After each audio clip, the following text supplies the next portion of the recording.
მიხარია რომ აქ ბათუმი ყოველთვის მოწოდების სიმაღლეზე იდგა, მახარებს ის რომ ახალგაზრდებმა დაიწყო საპროტესტო აქცია და ამ ახალგაზრდებს უნდა თავისუფალ დამოუკიდებელ საქართველოში ცხოვრება, რომლის მომავალი ევროპაშია.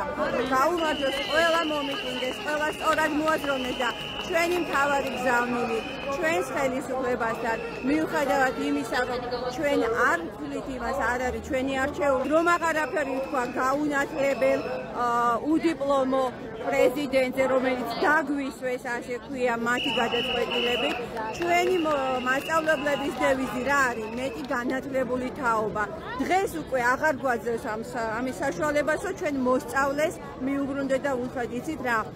განათლება ჩვენი მთავარი იარაღია ყველას და ყველაფერთან დასამარცხებლად, მაგრამ ეს მოტივი მოსწავლეებს დაუკარგეს, იმიტომ რომ აირჩიენ ქვეყნის ლიდერად და ზოგადად მთავარსარდალად პიროვნება, რომელსაც სკოლაც თუ აქვს დამთავრებული, ისიც კი საკითხავი პოლიცია ჩვენ უნდა გვიცავდეს ოკუპანტი ხალხისგან და არა ჩვენი ხელისუფლება, რუსული ოკუპაციისგან, რომელშიც უფრო მეტი საშიშროებაა, ვიდრე ჩვენ ხალხში საშიშროება, რომ სახელმწიფოს და მეთაურებს იცავს პოლიცია ჩვენსგან. რატომ პოლიცია უნდა იყოს ხალხის გვერდით, პოლიცია უნდა იცავდეს ხალხის ინტერესებს და უნდა უფრთხილდებოდეს თითოეულ მოქალაქეს.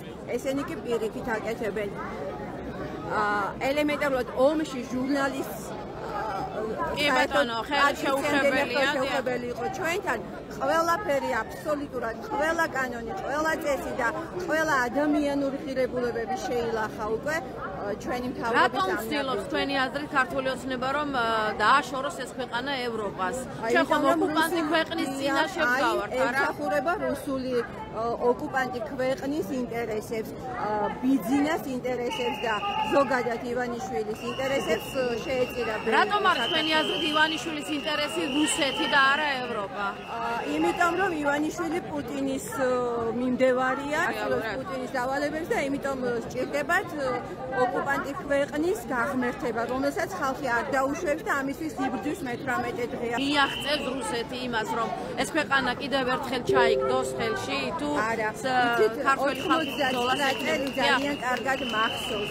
99 წელს მე ჯერ კიდევ სკოლის მოსწავლე ვიყავი, როცა რუსის ჯარი შემოვიდა, როგორ გაუსწორდა საქართველოს, ეს ისტორიის ლაქა და ისევ იმას არ დაუშვებს ქართველი ხალხი, რომ ისევ რუსეთის მბრძანებლობის ქვეშ და ისევ რუსეთის იმპერიას დაამსგავსოს საქართველო. საქართველო უნდა იყოს თავისუფალი, დამოუკიდებელი და ქართლს უნდა შეეძლოს თავისი აზრის გამოთქმა და არა ის, რომ საქართველოს სიყვარულისთვის ახალგაზრდებს იჭერენ, საპატიმროები გაავსენ ქართველი ახალგაზრდობით.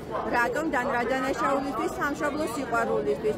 აი ზუსტად ამას აპროტესტებს ეს ხალხი და არასდროს არ დაუშვებს ქართველი ხალხი გზას რუსეთისკენ. ქართველი ხალხის ბრძოლის უნარიანობა ზოგადად ყოველთვის აი დაწყებული პატარა კახიდან, ერეკლემებიდან ნებისმიერი აი ისტორიის რომელი ეტაპი იყო, რომელი მონაკვეთი იყო, როცა ქართველებმა თავი დაუხარა მტერს და მიიღენ ჩვეულებრივად მტრის პირობები.